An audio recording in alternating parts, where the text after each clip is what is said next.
ज्ञान से विहीन सब मूढ़ हैं। अर्थात भज गोविंदम स्तोत्र में जहां पर यह कहा जा रहा है, भज गोविंदम गोविंदम भज मूढ़ मते, संप्राप्ते सनिहित काले नहीं नहीं रक्षति डूकृण करने। तो यह जो कहा जा रहा है, यह मूढ़ किसे कहा जा रहा है? तो आदिगुरु शंकराचार्य ऐसा नहीं कि उस व्याकरणी अर्थात वह व्यक्ति जो व्याकरण का अध्ययन कर रहा था, व्याकरण का विद्वान था, उसे मूढ़ कह रहे हैं, अपितु वो हर व्यक्ति जो आत्मज्ञान से विहीन जीवन जी रहा है, वह आत्मज्ञान के मार्ग पर भी नहीं है, वह सबके सब मूढ़ की श्रेणी में ही आएंगे। उनके कहने का तात्पर्य यह है। और वो किस प्रकार से अपने तथ्य को रखते हैं, तो वह भी है, साथ में वो गीता के अध्ययन, भगवान के भजन, इन सब का अर्थ कर रहे हैं, इन सब के बारे में वो बता रहे हैं। ठीक।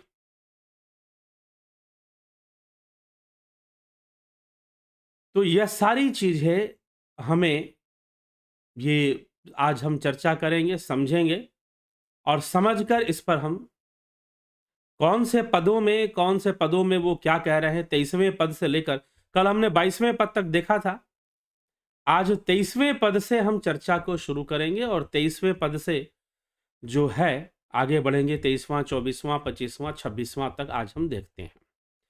तो आदिगुरु शंकराचार्य कहते हैं 23वें पद के अंतर्गत, कस्त्वं कोऽहं कुत आयातः कामे जननी कोमे तातः इति परिभावय सर्वं सारम विश्वम त्यक्त्वा स्वप्न विचारम। तुम कौन हो, मैं कौन हूं, कहां से आया हूं, मेरी माता कौन है, मेरा पिता कौन है, सब प्रकार से इस विश्व को आसार समझकर इसको एक स्वप्न के समान त्याग दो। यह संपूर्ण विश्व एक स्वप्न के मानिंद है। जैसे स्वप्न से उठते ही, निद्रा से जगते ही स्वप्न का कोई महत्व नहीं रह जाता, स्वप्न में दिखने वाली वस्तुएं पराई हो जाती हैं, हम उन पर ध्यान नहीं देते और यह मान लेते हैं यह तो स्वप्न था। लेकिन जिस समय हम स्वप्न देख रहे होते हैं, उस समय तो वह स्वप्न ही सत्य नजर आ रहा होता है। लेकिन उठते ही स्वप्न का सारा प्रसार, सारा अनुभव शून्य हो जाता है, खत्म हो जाता है। वैसे ही तुम इस संसार को स्वप्न ही समझो। मृत्यु के बाद जीवात्मा जब अपने इस जीवन को देखती है, जो इस शरीर के साथ जिया, वह उसे स्वप्न के मानिंद ही प्रतीत होता है, एक लंबी सी कहानी की तरह ही उसे दिखाई देती है। आगे फिर कहते हैं, वही मई चान्य त्रैको विष्णु व्यर्थ कुप्यशी महेशनु भव संचित्तः सर्वत्र त्वं वांछस्य चिराधधि विष्णुत्वम। तुम में, मुझ में और अन्यत्र भी सर्वव्यापक वह विष्णु ही तो हैं। क्या तुम उस सर्वव्यापक विष्णु को जानते हो या मात्र उन्हें किसी रूप और भाव में ही देखते हो? तो इसीलिए तुम स्वयं को जान लो, तुम हो कौन, तुम कौन हो, मैं कौन हूं, कहां से आया हूं, मेरी मां कौन, पिता कौन, यह सब कुछ स्वप्न के मानिंद है। तुम उस परम तत्व में ध्यान लगाओ, वह विष्णु ही परम तत्व स्वरूप है। तुम उसको जान लो और समचित सर्वत्र त्वम, तुम समचित हो जाओ, समान भाव हो जाओ, समभाव से सर्वत्र देखो, सारी दुनिया को, प्रत्येक जीव में तुम्हें विष्णु नजर आए। वह सर्वव्यापक विष्णु ही है, मुझ में और अन्यत्र भी वह सर्वव्यापक विष्णु ही है। यहां पर विष्णु, विष्णु तत्व के लिए कहा जा रहा है, विष्णु भाव या रूप के लिए नहीं कहा जा रहा, तत्व के लिए कहा जा रहा है। तो तत्व रूप में अभी कोई चर्चा पीछे कर रहा था कि शिव तत्व, विष्णु तत्व क्या अलग अलग है? जी नहीं, तत्व रूप में दोनों एक हैं। तत्व रूप में दोनों एक हैं। एक कुर्ता है, एक टोपी है, एक पैजामा है। तत्व रूप में पजामा, टोपी, कुर्ता सब एक है। तो तत्व रूप में शिव और विष्णु दोनों ही एक है, अलग अलग नहीं है। ठीक। तो इसीलिए यहां पर तत्व रूप की चर्चा करते हुए कहा जा रहा है कि सर्वव्यापक विष्णु, तुम व्यर्थ ही क्रोध करते हो। यदि तुम शाश्वत विष्णु पद को प्राप्त करना चाहते हो तो सर्वत्र समान चित्त वाले हो जाओ। ऐसा क्यों कह रहे हैं? क्योंकि वह जो वृद्ध ब्राह्मण, जो व्याकरणी ब्राह्मण है, वह वैष्णव ब्राह्मण है। वह वैष्णव ब्राह्मण है, इसीलिए उसको इस प्रकार से विष्णु पद का शब्द का प्रयोग करते हुए उस वैष्णव ब्राह्मण को समझा रहे हैं आदि गुरु शंकराचार्य। क्योंकि आदि गुरु शंकराचार्य को वैष्णव पद से या वैष्णव मत से कोई समस्या नहीं है, या उनके लिए विष्णु का नाम लेना या शिव का नाम लेना या देवी का नाम लेना कोई मतभेद उनके मन में नहीं है। हां, जो बाद में जो विचारक आए वो मतभेद लेकर आए। शंकर ने उनका विरोध नहीं किया क्योंकि वो तो बाद में आए। बाद में आने वालों ने कुछ अद्वैत विचारधारा का विरोध किया, परंतु वो बाद में आए। शंकर तो पहले ही आ चुके थे, इसलिए शंकर के मन में किसी के प्रति कोई द्वेष या कोई भेदभाव नहीं है। इसीलिए उस ब्राह्मण को समझा रहे हैं कि तुम्हारे इष्ट भगवान विष्णु हैं, तो तुम पूर्णतः उनमें लीन हो जाओ। क्योंकि प्रारंभिक जो भक्ति आगे बढ़ेगी वह तो भावना का आधार लेकर बढ़ेगी। और आदि गुरु शंकराचार्य ने देखा कि यह वैष्णव ब्राह्मण है, निश्चय ही इसकी जो निष्ठा है, इसकी जो श्रद्धा है, वह श्री विष्णु में अवश्य ही होगी।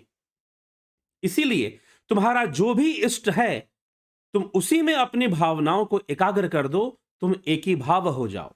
जैसे मीराबाई कृष्ण भाव में एक ही भाव हो गई, लेकिन जब मीराबाई रहस्य को जान गई तो भक्तिमयी मीराबाई ने कहा कि राम और कृष्ण में कोई भेद नहीं है। पायो जी मैंने राम रतन धन पायो, वस्तु अमोलक दई मेरे सतगुर कृपा कर अपनायो। उस सारे भेदों को वो खत्म कर देती है। अब उसको वो परम तत्व चाहिए, वही विष्णु, वही राम, वही शिव, शिव तत्व है वो। अभी हम जब चर्चा करेंगे आपके गोस्वामी तुलसीदास जी के मानस पर, रामचरित मानस पर जब चर्चा प्रारंभ होगी तो उसमें यह विषय विशेष रूप से आता है। कई जगह पर गोस्वामी तुलसीदास जी ने शिव और राम में भेद करने को पाप बताया है कि अगर कोई व्यक्ति इनमें भेद करता है तो वह निश्चय ही पापी है। अगर वो विष्णु और शिव में भेद करता है, हर और हरि में भेद करता है, तो वो निश्चय ही पापी व्यक्ति है और उसका कभी कल्याण नहीं होगा, क्योंकि वह संदेह युक्त है, वह संशय युक्त है। इसी प्रकार का संशय रावण को था, इसी प्रकार का संशय प्रजापति दक्ष को था। तो वो कहते हैं गोस्वामी जी कि ऐसा नहीं करना चाहिए। शिवद्रोही मम भगत कहावा, भगवान राम कहते हैं लंका कांड में, शिवद्रोही मम भगत कहावा, सो नर सपनेहु मोहि नहीं पावा। जो शिव से द्रोह करता है और स्वयं को विष्णु का भक्त कहता है, वह कभी भी विष्णु लोक को प्राप्त नहीं हो सकता है, वह कभी भी विष्णु के चरणों में स्थान प्राप्त नहीं कर सकता है जो शिव से द्रोह करता है। ऐसी विचारधारा रामचरितमानस में मिलती है। तो चलिए, मानस पर जब चर्चा होगी तो मानस का क्या परिवेश है, क्या उसका वांग्मय है, किस तरह से उसकी रचना हुई है, उन सब बातों पे चर्चा होगी। तो इसीलिए यहां पर आदि गुरु शंकराचार्य के मन में कोई भेद नहीं है। वो जानते हैं कि कोई भी व्यक्ति योग के मार्ग पर, इसीलिए भगवान कृष्ण से जब अर्जुन ने पूछा कि या निर्गुण की उपासना करें या सगुण, जो आपने मुझे अपना जो भव्य योग ऐश्वर्य सिद्ध रूप जो दिखाया है, उस सगुण को माने या निर्गुण जो परब्रह्म है, जो परम तत्व है, जो संपूर्ण गुणों से परे है, गुणातीत है, उसको, उसकी उपासना करनी चाहिए। तो भगवान कहते हैं इनमें श्रेष्ठ कौन है? तो किसी को भी श्रेष्ठ नहीं कहते हैं। वो कहते हैं कि निश्चय ही निर्गुण की उपासना महान तपस्वियों और सिद्धों के द्वारा ही संभव है, लेकिन साधारण व्यक्ति के लिए सगुण उपासना सरल है, इसीलिए उसे अपनी भक्ति, उसे अपनी योग का जो प्रारंभ है वो सगुण से ही करना चाहिए। तो सगुण हमेशा प्रारंभ होता है जिसका लक्ष्य वह शाश्वत ब्रह्म है, वह इसका लक्ष्य है। प्रारंभ सगुण से होगा। बिल्कुल वैसे ही बच्चे को सिखाना है क, बच्चे को सिखाना है ए, आप सिखाओगे A for apple. Apple is not the target but the A is the target. Apple is the medium. क से कबूतर, कबूतर नहीं सीखना है, क सीखना है। कबूतर तो उसका साधन है, उसका सहारा है।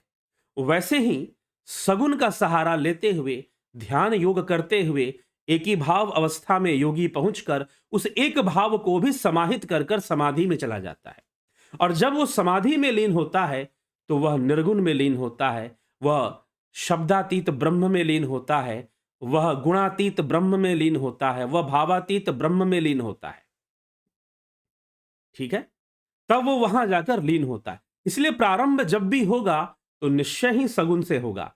इसीलिए आदि गुरु शंकराचार्य यहां पर उस वैष्णव ब्राह्मण को, जो व्याकरणी है, व्याकरण का विद्वान है, व्याकरण का अध्ययन कर रहा है, उसका अध्यापक बनना चाहता है, उसको समझाते हैं कि तुम अपने इष्ट का ध्यान करो, तुम भगवान विष्णु का ध्यान करो, तुम उन्हीं की पूजा करो, उन्हीं को जानो, सम रूप से जानो, कोई तुम्हारा शत्रु ना हो, कोई तुम्हारा मित्र ना हो, तुम इस प्रकार से जानो, सब में तुम्हें वही नजर आए।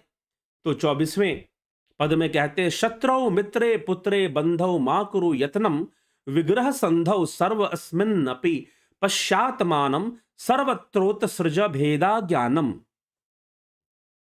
सर्वत्रोत सृज भेदा ज्ञानम अर्थात शत्रौ मित्रे पुत्रे बंधौ मा कुरु यत्नम विग्रह संधौ। शत्रु, मित्र, पुत्र, बंधु, बांधवों से प्रेम और द्वेष मत करो। आसक्ति और द्वेष, अनासक्ति कुछ ना रखो। जैसे वैराग्य के लिए आदि गुरु शंकराचार्य ने कहा कि विषयों में इंद्रियों को मत लगाओ और विषयों से इंद्रियों को हटाओ भी मत, दोनों ही मत करो। तो तुम सबके प्रति समभाव रहो, किसी से द्वेष मत रखो, सब में अपने आप को ही देखो। अब देखो, अब अपनी बात पर आते हैं आदि गुरु शंकराचार्य। पहले तो उन्होंने कहा कि सब में विष्णु को देखो, अब सब में अपने आप को ही देखो, आत्मा को ही जानो, और इस प्रकार सर्वत्र ही भेद रूपी अज्ञान को त्याग दोगे। संपूर्ण अज्ञान तुम्हारा इसी तरह से खत्म होगा। अब तुम सब में आत्मा को जानो, सब में तुम आत्म तत्व को देखो। यही कह रहे हैं, सर्व अस्मिन्नपि पश्य आत्मानम। सर्व अस्मिन्नपि पश्य, पश्य मतलब देखना, पश्य मतलब देखना, पश्य आत्मानम, तुम सब में आत्मा को देखो। सर्वत्रोत्सृजा भेदा ज्ञानम, फिर सर्वत्र ही भेद रूपी अज्ञान को त्याग दोगे। जो भेद रूपी अज्ञान है वो भेदभाव खत्म हो जाएगा। ठीक है, और तुम आत्मा को ही जानोगे। कामम क्रोधम लोभम मोहम त्यक्त्वा आत्मानं भावय कोहम। आत्मज्ञान विहीना मूढ़ः, आत्मज्ञान विहीना मूढ़ः ते पच्यन्ते नरक निगूढ़ः। भज गोविंदम गोविंदम भज मूढ़मते। काम क्रोध लोभ मोह को छोड़कर स्वयं में स्थित होकर विचार करो, मैं कौन हूं, मैं कहां से आया हूं, मेरा वास्तविक स्वरूप क्या है। क्या यह शरीर मेरा वास्तविक स्वरूप है? तो फिर सुषुप्ति अवस्था में यह शरीर कहां रहता है? क्या यह माया वास्तविक स्वरूप है? तो सुषुप्ति अवस्था में काल और माया कहां चले जाते हैं? अगर यही मेरा वास्तविक स्वरूप होता तो स्वप्न अवस्था में मैं कुछ और अनुभव करता हूं और सुषुप्ति अवस्था में मैं कुछ और अनुभव करता हूं। तो इसीलिए यह शरीर तो मेरा वास्तविक स्वरूप नहीं हो सकता है। इस प्रकार से तुम चिंतन करो। काम क्रोध लोभ मोह को छोड़ को, कामम क्रोधम लोभम मोहम त्यक्त्वा आत्मनम, मतलब इन सब का, अब इनका त्याग करने का मतलब इनमें सम हो जाओ, बराबर हो जाओ। इनका त्याग तो हो नहीं सकता, इन सब में संयम हो जाओ और आत्मानम भावम कोहम, भावय कोहम, और विचार करो कि तुम कौन हो। आत्मज्ञान विहीन मूढ़ा, जो आत्मज्ञान से विहीन है वही तो मूर्ख है। ते पच्यन्ते नरक निगूढ़ा, और वो बार बार छिपे हुए इस संसार रूपी नरक में पड़ते रहते हैं, वो बार बार नरक में आते रहते हैं। पुनरपि जननम पुनरपि मरणम पुनरपि जननी जठरे शयनम, यह चलता रहता है। तो इसीलिए तुम आत्मज्ञान को प्राप्त हो जाओ, आत्मज्ञान के मार्ग को प्राप्त हो जाओ। वास्तव में मूढ़ व्यक्ति कौन है? आदिगुरु शंकराचार्य यहां पर जो आत्मज्ञान विहीन है, पूर्णतः जो आत्मज्ञान विहीन है, आत्मज्ञान के मार्ग पर जरा सा भी वह कोई कदम नहीं रखता है, वह व्यक्ति निश्चय ही क्या है? आपके मूढ़ व्यक्ति है। तो आत्मज्ञान विहीना मूढ़, आत्मज्ञान से जो विहीन है वह मूढ़ व्यक्ति है, वह मूर्ख व्यक्ति है। वो कुछ ऐसा कहना चाहते हैं। तो पहले तो वो कहते हैं कि तुम विष्णु पद को ही प्राप्त हो और विष्णु को ही सर्वत्र देखो, फिर कहते हैं आत्मा को ही सर्वत्र देखो। तो इसका कहने का तात्पर्य क्या है? क्या यहां कंफ्यूज कर रहे हैं? क्या यहां पर वह कंफ्यूज कर रहे हैं क्या कि भाई पहले तुम विष्णु को सर्वत्र देखो, फिर कहते हैं आत्मा को ही सर्वत्र देखो? क्या कहने का मतलब क्या है? विवेक चूड़ामणि पढ़िए, क्या लिखा गया है? नारायणो अहम, शिवो अहम, ब्रह्मो अहम, मैं ब्रह्म हूं, मैं नारायण हूं, मैं शिव हूं। इंद्रो अहम, मैं इंद्र हूं, मैं ब्रह्मा हूं, ब्रह्मदेव मैं ही हूं। तो पहले कह दिया है। तो इसीलिए यहां पर पहले पद में वो लिखते हैं कि विष्णु को सर्वत्र देखो, और फिर दूसरे ही पद में कह देते हैं आत्मा को सर्वत्र देखो, सब में आत्मा को देखो, वह एक ही आत्मा सबके भीतर है।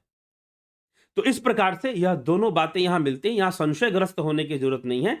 विवेक चूड़ामणि का सूत्र अध्ययन अगर हम कर लेते हैं तो वहां पर इस बात का स्पष्टीकरण आदिगुरु शंकराचार्य ने पहले ही दे दिया है। इसीलिए भज गोविंदम स्त्रोत का बाद में हम पढ़ रहे हैं तो कई सारे पॉइंट्स क्लियर हो जाएंगे अपने आप। तो उन्होंने पहले ही वहां पर लिखा है कि नारायणो अहम, त्रिपुरारी अहम, त्रिपुरारी भी तुम हो, मुरारी अहम, ये सब इस तरह से श्लोक आते हैं विवेक चूड़ामणि के अंतर्गत। तो इसलिए यहां पर विष्णु पद की प्राप्ति, विष्णु तत्व की प्राप्ति, विष्णु तत्व, आत्म तत्व, ब्रह्म तत्व, शिव तत्व एक ही तत्व के लिए कहा जा रहा है। इसलिए आत्मा परमात्मा का भेद नहीं माना, आत्मा ब्रह्म का भेद नहीं माना आदिगुरु शंकराचार्य ने। दोनों एक ही है, एक ही तत्व है, इस प्रकार से वर्णन किया है विवेक चूड़ामणि के अंतर्गत। तो उसी को अगर हम समझे तो यहां पर यह संशय पैदा हो सकता है कि एक श्लोक में आदिगुरु शंकराचार्य भज गोविंदम स्तोत्र में क्या लिखते हैं कि विष्णु पद को तुम प्राप्त हो जाओ। पहले वो कहते हैं साफ साफ कि त्वयि मयि चान्यत्रे को विष्णु व्यर्थ कुपश्ची मय सहिष्णु, तुम मुझ में अन्यत्र भी सर्वव्यापक विष्णु ही है, तुम ऐसा ही जानो। तुम व्यर्थ ही क्रोध करते हो, तुम शाश्वत विष्णु पद को ही प्राप्त करना चाहते हो, तो सर्वत्र समान चित्त वाले हो जाओ, सर्वत्र समचित वाले हो जाओ। समचित्त की उपदेश हमारे ऋग्वेद संज्ञान सूक्त में मिलता है। संग छद्वम सम्मदद्वम संवो मनांसि जानताम देवा भागम यथा पूर्वे संजनाना उपासते, समानो मंत्र समिति समानी समानम मनः सहचित्तमेषाम, समानम मंत्र भी मंत्र एव समानेन वो हविषा जुहोमि। तो ये वैदिक मंत्र है संज्ञान सूत्र में। तो सम, हमारे चित्त सम हो, हमारे हृदय सम हो, हमारी मंत्रणा सम हो, वहां पर समचित्त की चर्चा की गई है। तो तुम समता को प्राप्त हो जाओ, तुम्हें में मुझ में और अन्यत्र भी सर्वव्यापक विष्णु ही है, तुम व्यर्थ ही क्रोध करते हो और तुम शाश्वत विष्णु पद को प्राप्त करना चाहते हो, तो सर्वत्र समान चित्त वाले हो जाओ, सर्वत्र समान चित्त वाले हो जाओ। शत्रो मित्रे पुत्रे बंधो मां कुरु यत्न विग्रह संधो सर्वस्मिन्नपि पश्य आत्मानम, सब में आत्मा को देखो। पहले वह सर्वव्यापक विष्णु को देखो, फिर सब में आत्मा को देखो। इसका मतलब कि आत्मा ये विष्णु दो अलग अलग चीजें हैं क्या? यह प्रश्न बनता है।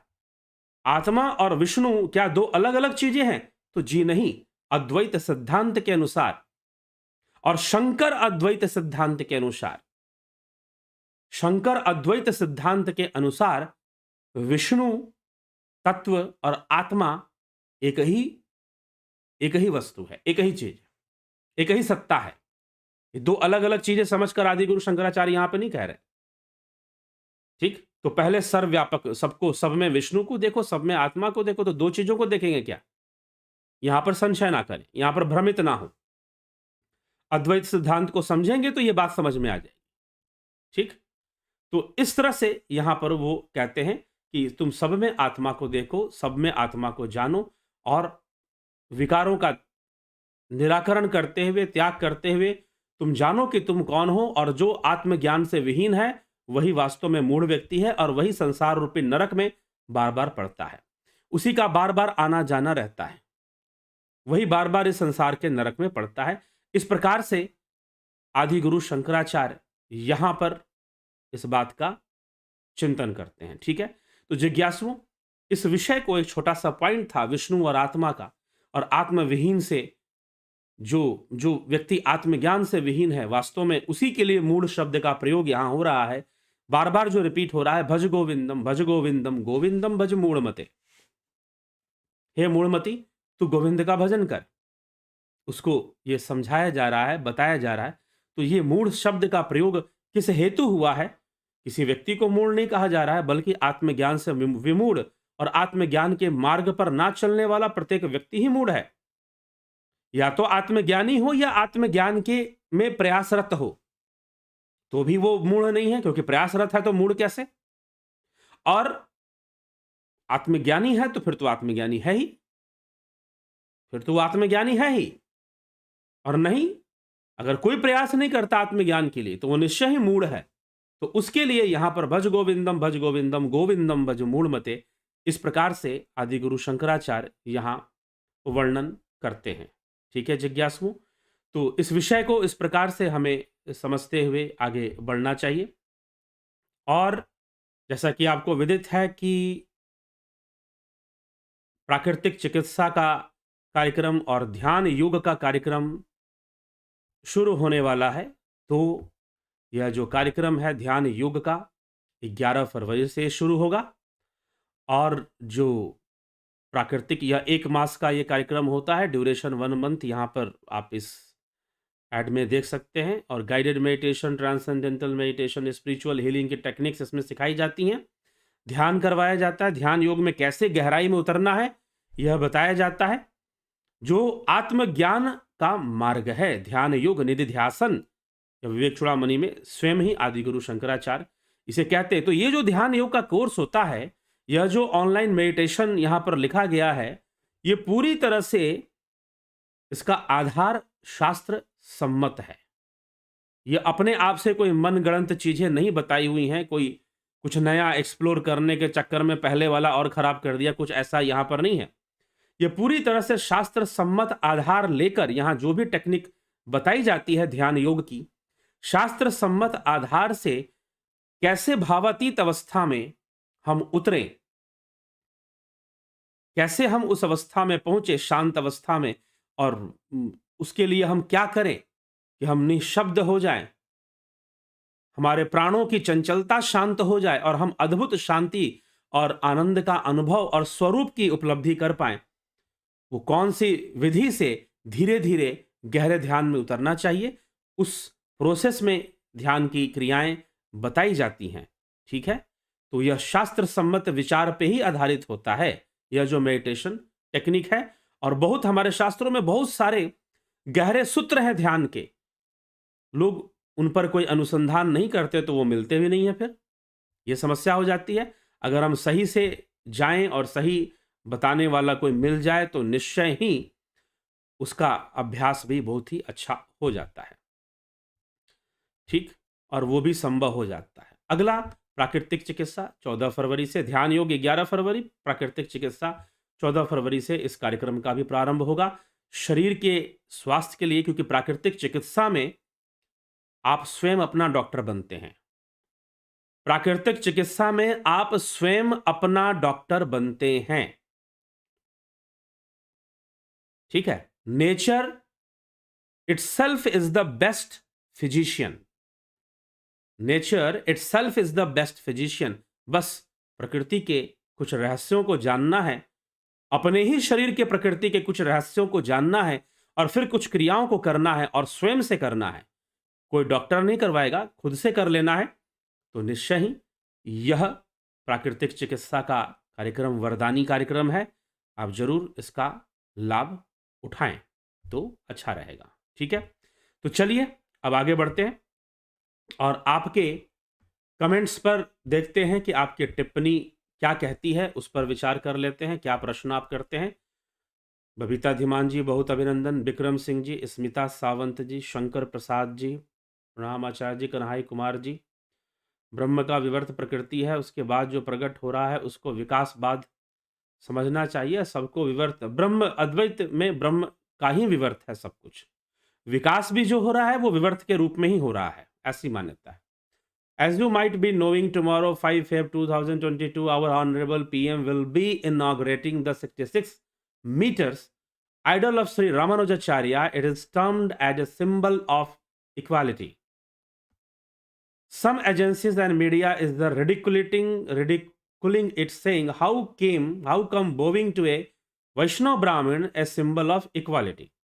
They are questioning the ways of the Acharya, saying what he has done to the Dalits and to eradicate the caste system. Jai Sachidanand Om Tatsat. This is the state of people who are triggered by foreign agencies who are funding such things. The same agencies that fund religious conversions. Yes, you are very right. So Ramanujacharya, the founder of Vishishtadvait, स्वामी रामानुजाचार्य जो थे, उनके ऊपर एक video हम पहले कर चुके हैं स्वामी रामानुजाचार्य के ऊपर, और विशिष्टाद्वैत की विचारधारा पर चर्चा अभी तुरंत आने वाली है, चिंता मत कीजिए। वैसे यहां पर शंकर प्रसाद जी ने प्रश्न किया है कि कल बसंत पंचमी के दिन, कल बसंत पंचमी है, शुभ दिन है, माता सरस्वती की पूजा होती है। विद्या की देवी, विद्या भाव की वृद्धि हेतु, शिक्षा के प्रचार हेतु और समाज में विद्या के महत्व को समझाने के लिए इस प्रथा का प्रचलन शुरू किया गया कि हम माता सरस्वती की पूजा करें। ठीक है, तो कल हम, हो सकता है कि भज गोविंदम से अलग विषय थोड़ा लेकर आए, क्योंकि भज गोविंदम में अभी 2 से ज्यादा 2 या 3 व्याख्यान आएंगे और उसके बाद हम रामचरितमानस की चर्चा पर उतरेंगे। तो जो मानस की विचारधारा है, रामचरितमानस की जो विचारधारा है, वह विशिष्टाद्वैत की विचारधारा है। ये ध्यान रखिएगा। हां, यह तुलसी का विशिष्टाद्वैत है, ये कह सकते हैं, क्योंकि वह जो काल था वह विशिष्टाद्वैत और अद्वैत का फर्क कितना है। विशिष्टाद्वैत और द्वैत का फर्क बस इतना है कि समंदर के किनारे लहरें उठती हैं, निश्चय ही समंदर और लहरों में भेद नहीं है, लेकिन जो पर्यटक जाते हैं, जो टूरिस्ट जाते हैं, वो लहरों को देखने जाते हैं, वो लहरों का आनंद उठाने जाते हैं। ठीक है, तो लहरों को एक महत्व दिया गया, अद्वैत की स्वीकृति की गई, अद्वैत की स्वीकृति लेते हुए भी लहरों को महत्व दिया गया। दैट इज कॉल्ड विशिष्टाद्वैत। मतलब यह जो भावना है, भाव शक्ति है, यह उस ब्रह्म सागर की लहरें मान लो आप, भाव शक्ति को। तो रामानुजाचार्य ने भाव शक्ति को इंपॉर्टेंस दे दिया। भाव शक्ति को, ठीक है, बात सही है कि यह संपूर्ण जगत ब्रह्म है, फिर भी जो भाव युक्त जो भक्ति है उसका विशेष महत्व है, क्योंकि साधारण मनुष्य के लिए तो वही तो साधन बनेगा। अभी भी हमने भज गोविंदम में चर्चा कर ली। इसीलिए उन्होंने भगवान को ब्रह्म का अवतार मान लिया, मतलब कि ब्रह्म ही भगवान के रूप में आते हैं। वैसे तो संपूर्ण जगत ब्रह्म है, संपूर्ण जीव ही ब्रह्म है, परंतु जो विशेषा अवतार है, विशेषा अवतार जैसे कृष्ण का अवतार है, जैसे शिव का, भगवान शिव हैं। अब तुलसीदास जी की मानस विशिष्टाद्वैत की विचारधारा पे है, रामानुजाचार्य की विचारधारा पे, क्योंकि शंकराचार्य के बाद जब कहते हैं कि आदि गुरु शंकराचार्य के काफी समय हो चुके थे, 100 वर्ष से ऊपर हो गए होंगे लगभग, विदेशी आक्रमण भी देश में होने शुरू हो गए थे, उस टाइम पर रामानुजाचार्य जो थे, उस समय संसार को माया बताकर, सब कुछ माया है, सब कुछ माया है, सब कुछ माया है, ऐसा कहकर अद्वैतवादी काफी लोगों को सन्यासी बनाते थे या फिर इस तरह से इस कार्य में लगाते थे कि भाई माया है छोड़ दो, तो उनको मायावादी संबोधन इस कारण से दिया गया क्योंकि अद्वैतवादी फॉलोवर्स के अंदर जो बड़े बड़े मठाधीश उसमें बने थे उनमें विकृति आई। तो उनमें विकृति आने से हम शंकराचार्य में विकृति नहीं मान सकते या शंकर सिद्धांत में विकृति को मानना संभव नहीं है। तो उस विचारधारा को छोड़कर रामानुजाचार्य ने अद्वैत से विशिष्टाद्वैत की एक विचारधारा को वो लेकर आते हैं और इस भाव जगत को माया माया कहकर इसका तिरस्कार मत करो, इसका भी इंपॉर्टेंस है क्योंकि यही साधन है। महर्षि पतंजलि का सिद्धांत प्रकृति ही साधन है, भोग का भी मोक्ष का भी। तो इसको मिथ्या कहकर, इसको व्यर्थ कहकर तुम क्या करने जा रहे हो? फिर तुम में उन बौद्धों में कोई अंतर नहीं। बौद्ध भी यही कहते थे कि संसार व्यर्थ है, ठीक है, लेकिन यह संसार ही तो साधन है। इसलिए सांख्य का सिद्धांत, सांख्य योग का सिद्धांत प्रकृति को इतना महत्व देता है क्योंकि प्रकृति ही साधन बनती है।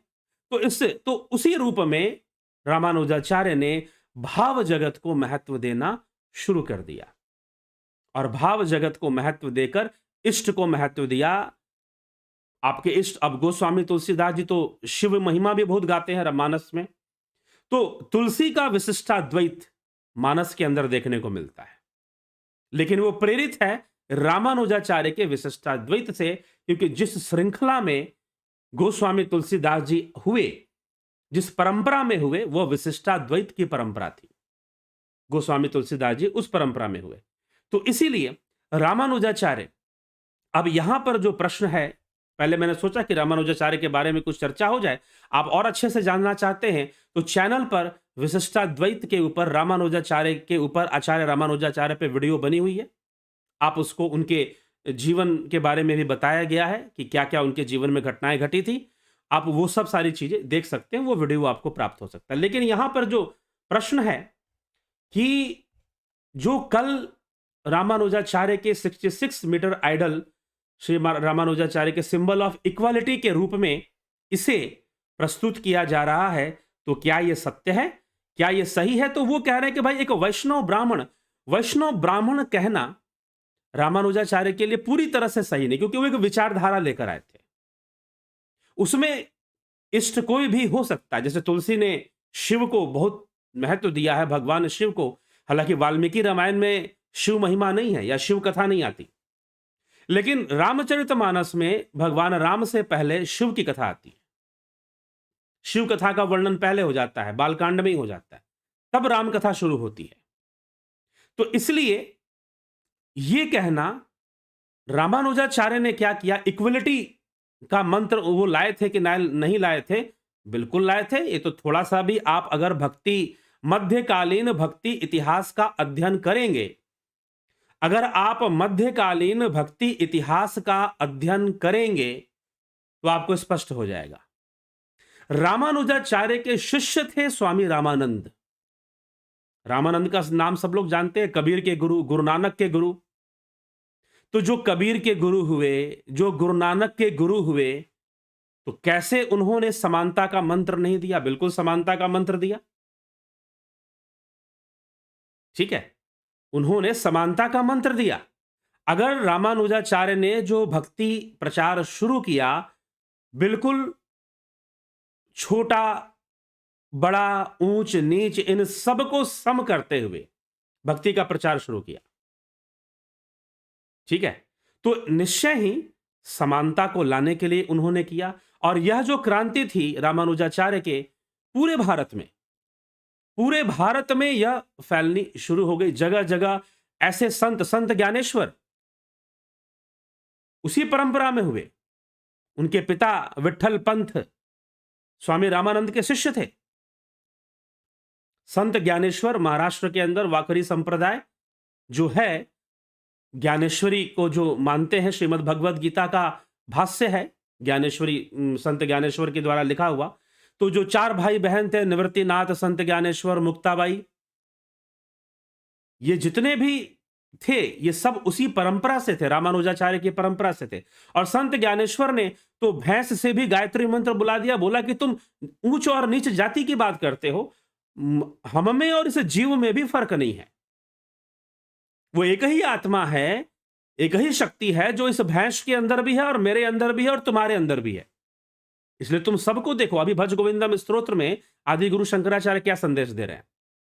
शत्रुओं मित्रों पुत्र बंधु सब में तुम समान रूप से रहो भाई। तुम्हारा शत्रु है, मित्र है, तो दूसरी जाति का तो कोई मतलब नहीं। जब शत्रु के लिए अब समानता लाने की बात कही जा रही है, समभाव रखने की बात कही जा रही है, तो फिर छोटी जाति और ऊंची जाति का तो कोई मतलब नहीं। इसलिए जो उस समय जो भक्ति क्रांति आई, रविदास तक पहुंची, तो तभी पहुंची जब ऐसे महान विभूतियां हुई जिन्होंने समभाव से अपना कर्म किया और भक्ति का प्रचार किया, समभाव से किया। इसीलिए अगर रामानुजाचार्य की मूर्ति की स्थापना स्टैच्यू ऑफ इक्वालिटी के रूप में की जा रही है, तो इसमें तनिक भी कोई मतभेद नहीं है। उसी सब श्रृंखला में आगे चलकर चैतन्य महाप्रभु हुए। चैतन्य महाप्रभु के कुछ शिष्य जो थे, वह जो है आपके इस तरह से जो विशिष्टता द्वैत के बाद द्वैत, द्वैता द्वैत, भेदा भेद, इस तरह के कई विचारधाराएं सामने आती हैं। ठीक, तो यह सारी विचारधाराएं आती हैं। चलिए, वो एक अलग बात है कि एक जगह पर जाकर इन विचारधाराओं ने गॉड डिपेंडेंसी को बहुत ज्यादा बढ़ा दिया था। तो गॉड डिपेंडेंसी को बहुत ज्यादा डेवलप कर दिया था, बहुत ज्यादा ही बढ़ा दिया था, जो कि एक समस्या के रूप में सामने आती है बाद में चलकर। तो विचारधाराओं में, क्योंकि देखा गया आदि गुरु शंकर सिद्धांत को काटने का सामर्थ्य किसी में नहीं होता था, लेकिन जब विशिष्टाद्वैत में रामानुजाचार्य ने वहां पर शंकर सिद्धांत या फिर उस समय के जो अद्वैतवादी थे उनका विरोध किया, तो उसका आधार लेकर आगे के ने सोचा कि अरे भाई, वो उसको कैंसिल कर रहे हैं तो हम भी इनको कैंसिल कर देते हैं। तो द्वैतवाद आया, तो द्वैतवाद ने रामानुजाचार्य को भी कैंसिल करने की कोशिश की। तो एक श्रृंखला सी चल गई जिसमें थोड़ी सी आप पढ़ेंगे तो लगता है कि जैसे कि एक दूसरे को काटने की ही श्रृंखला चल पड़ी है, ऐसा लगने लग जाता है। परंतु जहां तक भक्ति क्रांति की बात थी, तो आप अगर भक्ति क्रांति पढ़ेंगे, चाहे वो बसेश्वर हो, चाहे वो महादेवी अक्का महादेवी हो दक्षिण भारत के अंदर, चाहे वो महाराष्ट्र के अंदर, गुजरात के अंदर होने वाले नारायण स्वामी हो, विशिष्टाद्वैत की विचारधारा थी, नारायण स्वामी हो, या फिर जितने भी हो, चाहे वो गोस्वामी तुलसीदास जी हो, यूपी के अंदर, यूपी तो अब बना है ना, तब यूपी थोड़ी ना था, तब यूपी नामक कोई राज्य नहीं हुआ करता था। ठीक है, ये तो राज्यों का बंटवारा देखो आपने कर लिया, 70 साल पहले हुआ, आपने बना दिया ये, आपने बना दिया वो। उस समय का हिसाब किताब पहले का बहुत अलग था। तो इसलिए जो है रामानुजाचार्य स्टैच्यू ऑफ इक्वलिटी, क्योंकि बिना भेदभाव, बिना ऊंच जाति नीची जाति, बिना कुछ देखे रामानुजाचार्य ने जो क्रांति छेड़ी, भक्ति क्रांति, उस भक्ति क्रांति में जो लोग जुड़ते गए, उन सब ने जात पात को छोड़कर भक्ति का प्रचार किया। और जो किसी भी जाति के थे, जो शूद्र कहलाते थे या जिनको नीच समझा जाता था, उनको भी यह विश्वास दिलाया कि तुम भी भक्ति कर सकते हो, भगवान की भक्ति कर सकते हो, योग कर सकते हो, तुम अपना कल्याण कर सकते हो। और आज भी कर रहे हैं लोग, ठीक है, आज भी कर रहे हैं। अगर आप जाति पाति की इस तरह से बात करोगे, तो कई लोग ऐसे हैं जो बहुत बड़े योगी बने और वो किसी ऐसी जाति से नहीं आते थे। स्वयं बाबा रामदेव, स्वामी रामदेव जी जो है पतंजलि योग पीठ के जो संस्थापक है हरिद्वार, तो ऐसे कई लोग जो कि कुछ ऐसी जाति कह लीजिए या ऐसी बिरादरी से माने जाते थे, लेकिन फिर भी वो आगे बढ़े। तो रामानुजाचार्य ने एक क्रांति छेड़ दी थी, एक बिगुल छेड़ दिया था समानता का, कि भाई ईश्वर की नजर में सब समान है, तुम समान हो जाओ। आदि गुरु शंकराचार्य तो खुद अपने विचारों में सबको समान मान ही रहे हैं, वो तो सब ब्रह्ममय है मान रहे हैं। और जब भक्ति क्रांति आई, उस भक्ति क्रांति के श्रृंखला में जो जो कनेक्ट होते गए, बहुत लोग कनेक्ट हुए, बहुत लोग तिरुवल्लुवर हुए, बसेश्वर हुए, अक्का महादेवी हुए, और आपके दक्षिण भारत के अंदर, कर्नाटका के इतिहास में आप जाएंगे तो वहां पर बहुत सारे संतों का नाम आता है। संत तुकाराम हुए महाराष्ट्र के अंदर, संत ज्ञानेश्वर हुए, ठीक, उनको ब्राह्मण समाज से निष्कासित कर दिया गया था। तो इस प्रकार से ऐसे कई महापुरुष हुए जिन्होंने इन सभी भेदभाव को खत्म करके उन्होंने अपने ज्ञान का प्रचार किया, उन्होंने भक्ति का प्रचार किया। और सबसे बड़ी बात, क्यों ना करें, श्रीमद् भगवद गीता के 9वें अध्याय में ही भगवान श्री कृष्ण जब कह देते हैं कि भाई चाहे शूद्र हो, चाहे स्त्री हो, चाहे वैश्य हो, कोई भी हो, और तू तो क्षत्रिय है, फिर भी तू क्यों चिंता करता है, वो सब के सब मुझे तत्व रूप से जान सकते हैं। श्रीमद् भगवद गीता 9वां अध्याय, सेकंड लास्ट श्लोक जाके पढ़ लीजिए, रटा हुआ नहीं है अभी, ठीक है। तो इसीलिए जब श्रीमद् भगवद गीता इतनी पहले लिखी गई और उसमें जब ये बात लिखा गया, चाहे कोई शूद्र हो, चाहे कोई शूद्र छोड़ दीजिए, सबसे पहला शब्द उसमें है चांडाल। चांडाल हो, शूद्र हो, वैश्य हो, स्त्री हो, कोई भी हो, वह उस ब्रह्म पद को प्राप्त कर सकता है, मेरे परम धाम को प्राप्त कर सकता है। तो बात ही खत्म। तो जब श्रीमद् भगवद गीता में, तो उन्होंने वही प्रचार किया, आगे बढ़ाया। तो इसीलिए अगर स्टैच्यू ऑफ इक्वालिटी के रूप में रामानुजाचार्य की स्टैच्यू की स्थापना की गई है, तो इसमें कोई बुराई नहीं है, इसमें कुछ भी गलत नहीं है, और यह तो होना ही चाहिए। भक्ति क्रांति के, वो मध्यकालीन भक्ति क्रांति के वो सूत्रधार थे, उन्होंने उसको आगे बढ़ाया था, तो निश्चय ही उनको स्टैच्यू ऑफ इक्वालिटी बताने में कोई समस्या वाली बात तो नजर नहीं आती है। हाँ, जिनको विरोध करना है वो लोग इस कारण से अपना विरोध करते हैं। तो चलिए, ये एक अलग चर्चा होगी, कल भी इस पे चर्चा करेंगे।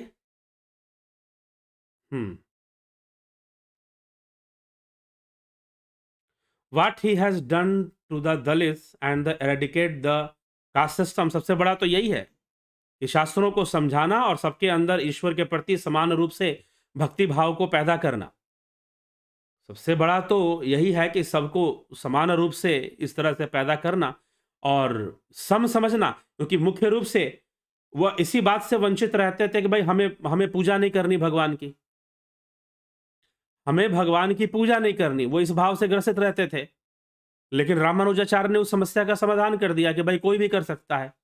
तभी कबीर को रामानंद से ज्ञान प्राप्त हो पाया, तभी गुरु नानक को रामानंद से ज्ञान प्राप्त हो पाया, ठीक है, तभी हो पाया।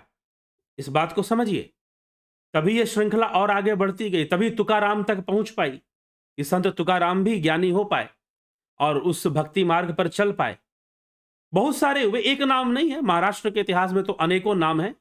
तो हमें इसलिए पूरे देश भर में, कर्नाटक हो, आंध्र प्रदेश हो, उसमें जो जितने भी अब जो ये जो कई तरह के जो संप्रदाय, उस विचार, वो ठीक है, उसमें कोई शिव के उपासक थे, कोई विष्णु के उपासक थे, वो एक अलग बात है।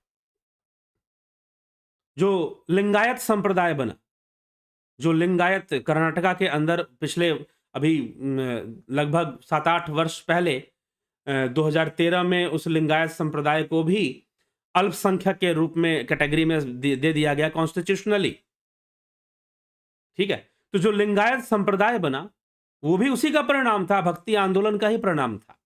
इस तरह से कई भक्त, कई योगी, कई भक्त हुए देश में अलग अलग जगह, लेकिन उन सब के जो एक होता है ना, कहीं से कोई चीज ट्रिगर होती है, तो वह जो ट्रिगर था, वह ट्रिगर था रामानुजाचार्य का।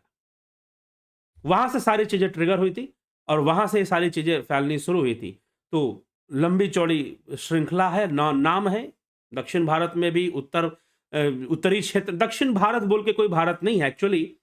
हमें कभी भी साउथ इंडिया, नॉर्थ इंडिया ये बोलना ही नहीं चाहिए। There is only one India, southern part of India, northern part of India हो सकता है, लेकिन साउथ इंडिया लोग लिखने बोलने में ये वर्ड यूज करते हैं। लेकिन कभी आपने सुना कि ईस्ट इंडिया, वेस्ट इंडिया? हम नहीं बोलते। ये कॉन्स्पिरेसीज, ये जो टर्मिनोलॉजी हमको दी जाती है ना, ये एक कॉन्स्पिरेसी के तहत दी जाती है। जो डिवीजन किया गया स्टेट्स का, जानबूझकर साउथ इंडिया में लैंग्वेज पॉलिटिक्स को बढ़ाया गया, a long term target. After 1947 south India में लैंग्वेज बेस्ड पॉलिटिक्स, यहां तो लैंग्वेज बेस्ड पॉलिटिक्स नहीं है, ठीक है। अगर आप जाओगे अलग अलग स्टेट में तो यहां भी अलग अलग लैंग्वेज लोग बोलते हैं, लेकिन फिर भी उसके बेस पर पॉलिटिक्स नहीं होती है। लेकिन जानबूझकर लैंग्वेज बेस्ड पॉलिटिक्स को बढ़ाया गया और उसका परिणाम ही हुआ कि जो अपना लैंग्वेज था वही खराब होने लगा लोगों का। ठीक है, तो उसको बढ़ाकर ये सारी चीजें एक पॉलिटिकल एजेंडा होता है, एक लॉन्ग टर्म टारगेट लेकर कि आज हम भाषा के नाम पर बांट के रखो, कहीं पर वर्ण के नाम पे बांट के रखो, कहीं पर कास्ट के नाम पे बांट के रखो। पॉलिटिशियंस टूल, पॉलिटिक्स टूल है ये सारी चीजें।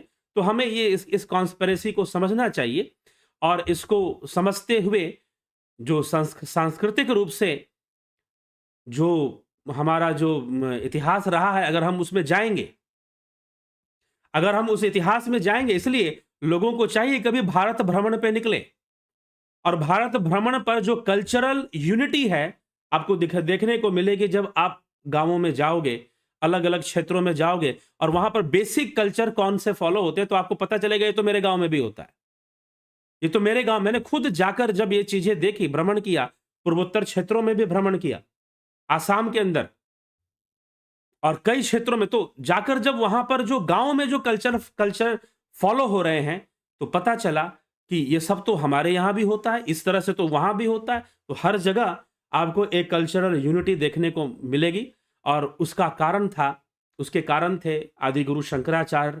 रामानुजाचार्य जैसे क्रांतिकारी संत। तो इसलिए इसमें कोई दो राय नहीं है कि स्टैच्यू ऑफ इक्वलिटी अगर नाम दिया गया है, तो वो मैं तो चाहता हूं कि भाई हर जगह आप जो है संतों की इस प्रकार के निर्माण होना चाहिए, आप चले जाओ। लेकिन पता नहीं ऐसा क्यों नहीं है कई जगह। मैं अब जो है चलिए आप अगर बिहार ही घूमने आ जाए, मगध क्षेत्र में आप घूमने आ जाएं, तो आपको कहीं पर भी मगध क्षेत्र में, हाँ ठीक है, चाणक्य के नाम पर आपको जगहों स्थानों का नाम मिल जाएगा, चाणक्यपुरी मिल जाएगा, कौटिल्य नगर मिल जाएगा, ठीक है, ऐसे आपको स्थान दिल्ली में भी मिलेंगे, दूसरे शहरों में भी मिलते हैं। लेकिन इतने बड़े स्टेटमैन और इतने बड़े थिंकर जिसने कि अलेक्जेंडर द ग्रेट, जो यूरोप में जिसको ग्रेट कहा जाता है, अलेक्जेंडर द ग्रेट के कदमों को पीछे हटाने वाले एक जो ऋषि हुए चाणक्य, उनकी मूर्ति आपको पूरे देश में कहीं नहीं मिलेगी। किताबों में आप देख लेंगे, लेकिन किसी जगह पर उनकी कोई बड़ी प्रतिमा या कोई बड़ा मंदिर या कोई स्थान हो आपको नहीं मिलेगा। ठीक है, तो इसलिए हमें हमारी अपने धरोहर, अपनी संस्कृति से दूर करने के लिए बहुत सारे षड्यंत्र हुए। तो लेकिन उसको रिकवर होना चाहिए और उसकी रिकवरी होनी चाहिए और हमारे शास्त्र बचे हुए हैं, जब हम जानते हैं तो फिर निश्चय ही हमें उस बात को समझकर उसका सारी रिकवरीज होनी चाहिए। तो ये सब सारी चीजें हैं, तो इसमें कोई दो राय नहीं है। और इस तरह से जगह जगह पर इस तरह की मूर्ति स्थापना और स्टैच्यू का अनावरण, ताकि लोग प्रेरणा लेंगे कि भाई ये कौन है, इनसे हमें प्रेरणा लेनी चाहिए। आने वाले जो पीढ़ियां हैं, आने वाले जो जनरेशन्स हैं, वो उनसे प्रेरणा लगे कि भाई क्यों इतनी बड़ी मूर्ति इनकी बनाई गई। तो ये सब सारी चीजें हैं, तो वो सब जानने के लिए है, जरूरी है ये सब, तो इसमें कोई बुरी बात नहीं है। और राष्ट्र हित के लिए जिसने संपूर्ण राष्ट्र को संगठित कर दिया था आज से 2000 साल पहले, जब इस देश पर बहुत बड़ा संकट आया था, जब यूनान का राजा अपनी बहुत भारी सेना लेकर हमारे देश में घुस गया था, और शायद उसी समय बहुत बड़ी परतंत्रता का समय शायद शुरू हो जाता, लेकिन ऐसे ऋषि हुए, ऐसे गुरुजन हुए जिन्होंने रोका।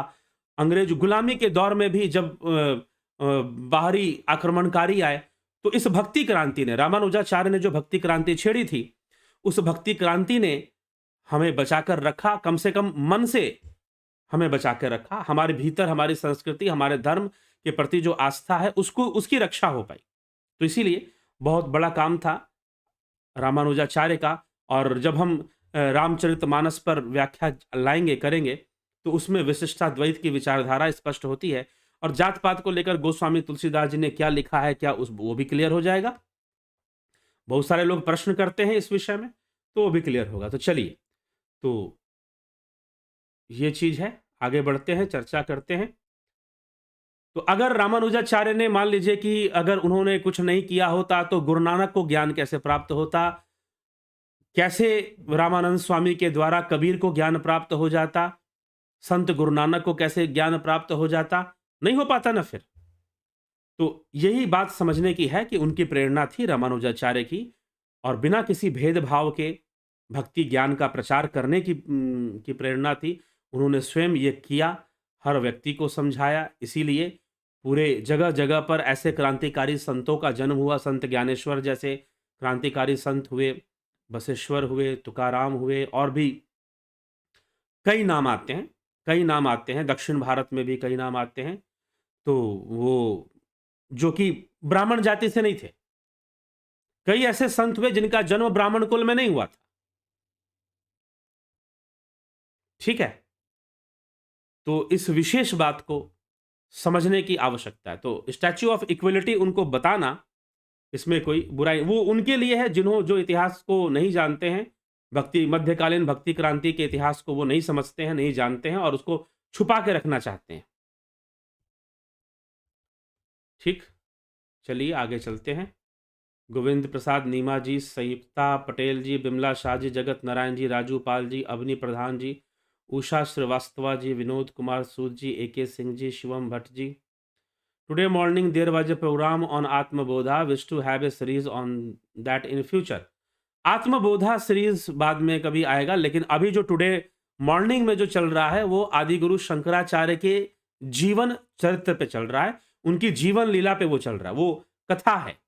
आदि गुरु शंकराचार्य के जीवन में कौन कौन सी घटनाएं घटी और कैसे वो अपनी समाधि तक पहुंचते हैं, तो वो सारी, कहाँ उनको ज्ञान प्राप्त होता है, कैसे संन्यास लेते हैं, कैसे कहाँ कहाँ शास्त्रार्थ करते, वो सारी व्याख्या वहां पर आपको मिलेगी। वो कथा पूरी वहां पर मिलेगी, एक एक करके, लगातार प्रतिदिन नहीं आ रही, एक दिन गैप करके आ रही है, तो वो आपको इस प्रकार से मिलती रहेगी। ठीक? विंदेश्वरी मिश्रा जी, रमेश पेशवानी जी, क्या रावण भविष्य को जानता था? वेदों को भी जानता था, फिर भी वह ब्रह्म ज्ञान की ओर क्यों नहीं गया? राम जी को उसने साधारण नर ही समझा, क्यों? कृपया बताएं। माया, माया के वशीभूत, अहंकार के वशीभूत, और क्या? राम प्रकाश जी, सविता नायक जी, माधुरी कोल्हे जी, रतन सिंह जी, रूपलाल विश्वकर्मा जी, चितरंजन बरुआ जी, योगेंद्र पंडित जी, बलवंत सिंह गोहिल जी, AK सिंह जी, दशरथ पटेल जी, रचना RK जी, विष्णु चंद्र मौर्य जी, नरेंद्र रघुवंशी जी, जोंती दत्ता जी, उज्जवल छेत्री जी, AK सिंह जी, पंकज सोनी, कल्पना बागड़े जी, जलाराम रायकार, राम टेकर कुमार, गणेश पवार, पंकज सोनी, निरंजन सिंह। मैंने कल जो क्वेश्चन पूछा था उसका आंसर आज मिल गया, गोविंद को ही क्यों भजना। ठीक है जी। Niranjan Singh ji, Deepak Jana ji, Hemant Wankhede ji. Water is present in ice necessarily, but ice may not present in water. Hence, it is advisable to find both water and ice simultaneously. This analogy is applicable to praise the importance of Sagun Bhakti. Okay? Sagun Bhakti is a medium to achieve Nirgun. There is a no difference and there is a no conflict between Sagun. There is a no conflict between Sagun and Nirgun. वो दोनों कोई शत्रु नहीं है, निराकार और साकार का कोई झगड़ा नहीं है, कोई लड़ाई नहीं है। ठीक? जय श्री हरि महाराज।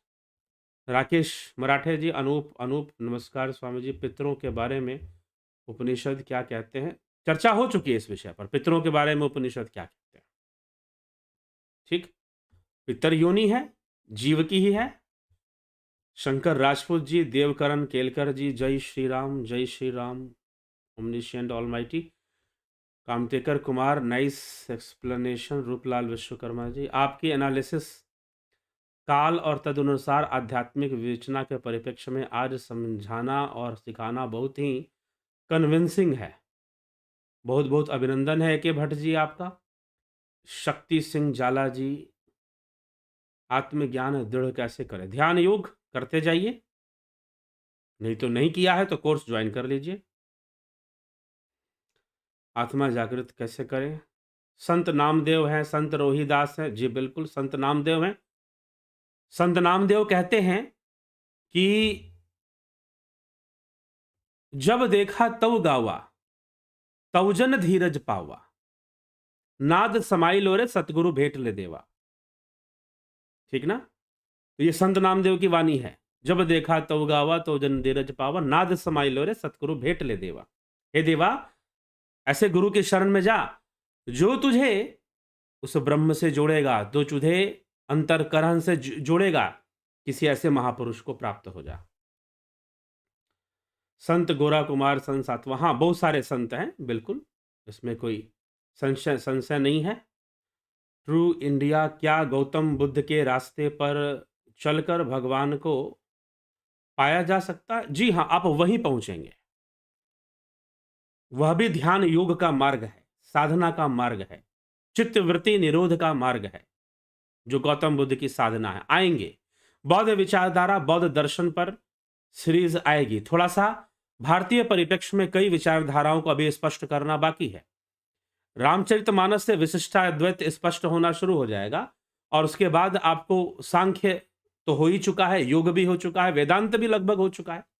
तो फिर न्याय पर भी चर्चा होगी। न्याय होगा तो वैशेषिक अपने आप चर्चा में आ जाता है। न्याय और वैशेषिक एक ही आधार के दो विचारधारा हैं, एक ही आधार लेके बात करते हैं, तो उसका भी स्पष्टीकरण हो जाएगा। तो बौद्ध स्पष्टीकरण भी हो जाएगा। अगर अद्वैत समझ में आ गया तो बौद्ध समझना कोई कठिन काम नहीं है। ठीक है?